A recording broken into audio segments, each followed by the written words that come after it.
Balance is like finding healing in all those 3 areas of your life, maintaining that, and moving forward, which what the 12 steps help you do. Okay, so if you look under like the spiritual, like the steps help you with the spiritual part of that.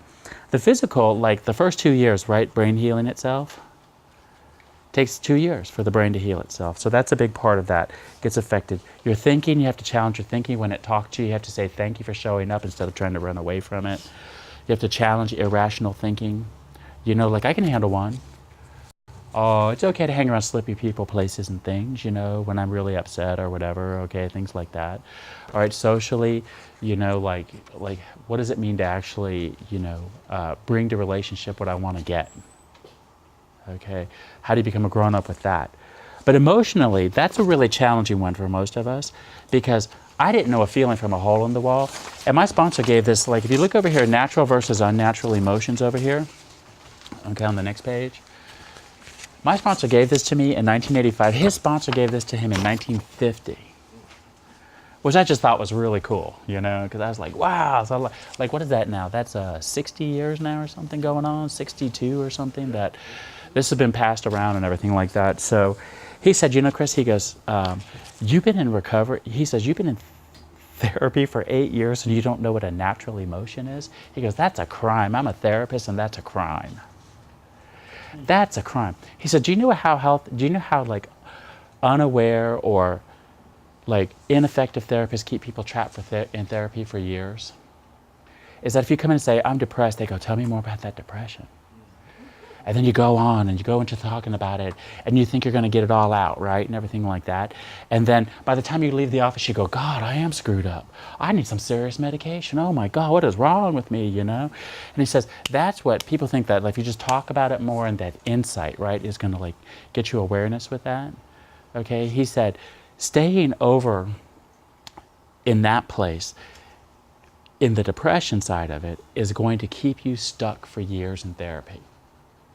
He said, a therapist's job is to get fired. When you go to your therapist, if the first, like I'm a therapist, right? And he was a recovery therapist too. He said, the first thing I tell people, Chris, in the first session is my job is to get fired by you. To help you get validation for how you got here, awareness about how you got here, but then equip you to be able to do things differently. So you feel successful in handling this situation or whatever brought you in. And that you go, yeah, I feel empowered and everything. And you go, you know, I don't think I need you anymore right now. If a new situation comes up, you can always get rehired, Chris, as a therapist. Or rehire them. Okay, so that's what I tell people. I'm a personal trainer too, so like I just tell people, my job is to get fired by you. You don't have to get all the way to, I work with chronic morbid obesity people out at Lutheran, out at the weight management program out there. Most of my clients start off over 400 pounds when I start working with them. Okay, and I said, we don't have to get you down to 150 before we finally quit. As long as you got the tools and the skills and you finally, now their motivation is internal instead of external, like you're afraid of dying, right? Or a heart attack. Okay, as long as it's, and it takes about 9 months for that motivation to go from outside to inside. Okay, so I said, you know, it's a good day to get fired as a therapist, trainer, whatever, sponsor, you know, where you're like, oh yeah, now it'll come on the same page, okay? So it's, I get really worried when people sit there and they tell me, you know, like, I've been going to the same therapist for like 3 years, you know, and I go, really? Like, did you get a new issue come up? Something you had to go back in? No, I've been the whole time. I go, oh my God, you are stuck. Okay? All right, so he said, these natural emotions over here on the left-hand side, these are the emotions that are God-given. When you're like over here in your natural emotional state, he said, every one of these emotions over here is, they promote you and the people around you, and they have a message behind them. If you can connect with your natural emotions when you're like upset in a situation, calm down and get back over to the natural emotional state, it will tell you what you actually need in the moment. Okay? He said, but when you grow up or you become addicted, is that you repress, you push down all of your natural emotions.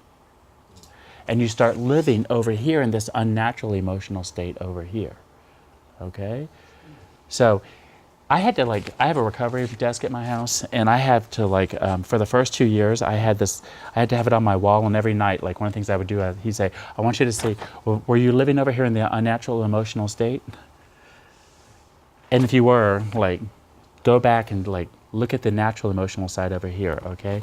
Because if the way that you get from your natural emotional state is to repress your natural emotion, if that's how you get over to the unnatural emotional state, the way you get to back when you're emotionally overwhelmed over here in that unnatural state is not to, you name it first. It's not the same thing as wallowing in it, though.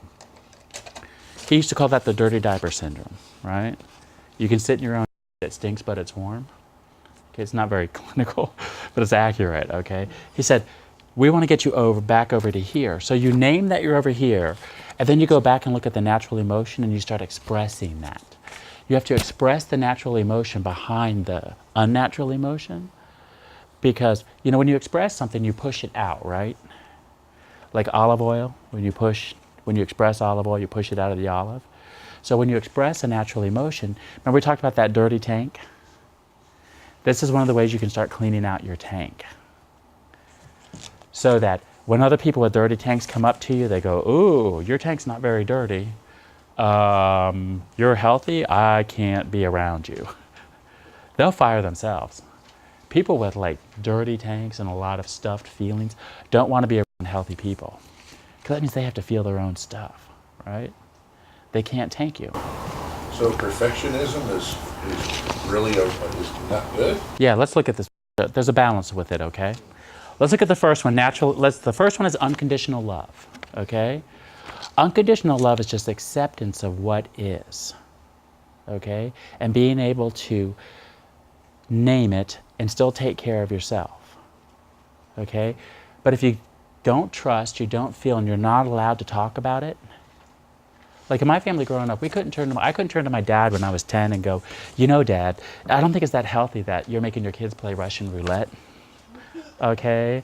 And that you're getting us drunk and forcing us to have sex with each other and you. Okay? That's just kind of messed up. So why don't you go get yourself some therapy, report yourself to the authorities, and while you're at it, get us some therapy because you just screwed all of us up big time. We couldn't say that.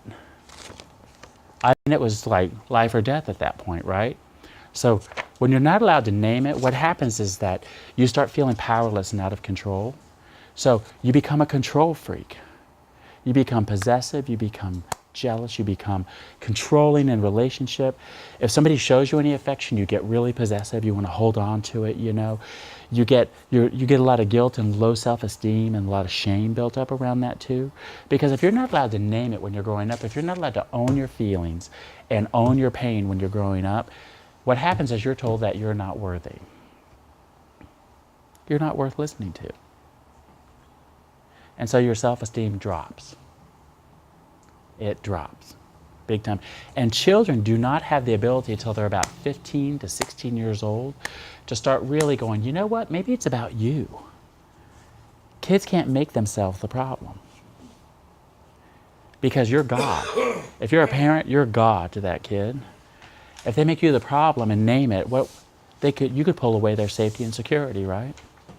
So kids won't do it. They'll blame themselves. Kids always come in a divorce and they're always blaming themselves. Whenever they come and see me, it's under the age of 12. So do you know why your parents get divorced? Yeah, because I'm a kid. I mean, how many kids I've had say that to me? And I go, what makes you think that? Well, I'm just difficult. I go, what kid isn't? What makes you think that you're a bad kid because you're a challenge to raise? Well, my parents tell me that. Right? Okay, so that's what happens because they can't name it. Okay? So you start to live over there. Fear, healthy fear is just being realistically cautious. Crossing the street, right? Starting a new job. I love when people say, Chris, I'm afraid of starting a new job because I'm always on probation. I said, well, so are they, right? Job interviews are first dates, right? Everybody's on their best behavior, putting the best foot forward and everything. And I go, haven't you ever started working for somebody? And they say, we're a great place to work for. And then you get there and go, you lied. You lied. But by then, Character is never revealed until it's harder to leave, till you're really invested. It's never really revealed until it's harder to leave than it is to stay. Okay? Everybody's attracted to personality and looks first. You know, my job interview at Park Center, they looked at me and they said, you have to do this big group interview, and one of this women said, hey, you have 3 master's degrees and a license in clinical social work. Why do you want to be an on-the-line therapist? You know you really overqualify for this job, don't you? Like, how do we know you're going to want to be here in 6 months? And I said, how do you know you're going to want me here in 6 months? Right now, it's a crapshoot for both of us, right? I said, you know, I can only go by what you tell me. You can only go by what I tell you. And I said, we've all dated. Haven't you ever dated somebody that you like started dating them and they looked really good on the outside, and then one day you go, man, you just got really ugly. I don't care how pretty you are or how good and handsome you are, like whatever, like you just got really ugly. Okay, it doesn't matter because their character is not there. I'd explain it to my boys. Yeah, you just go. And that takes time. That takes time. But you know what? Like, you know why addicts have a hard time with that, like giving that time? Is because when you party, if somebody parties like you do, you can become instant friends. Okay? And especially, like, if you're a late-stage addict, like my using friends that, like, didn't get as addicted as I did, they start calling you out on it. They go, dude, how are you still alive? We're worried about you, man. Like, how can you get that? And I go, you're no fun anymore, right? And then you find a new group of friends. If they party like you do, boo, instant buddies, right? Okay? So we kind of get trained into thinking that's how friendships are developed and things, and they're not. They take time to see if people are trustworthy, if they respect you and you can be safe around them. Do they keep their promises with you? You know, because the number one way that you cause damage in a relationship is to do what? Break an agreement before you negotiate it, right? Right. And addiction makes us break our agreements with ourselves and other people. So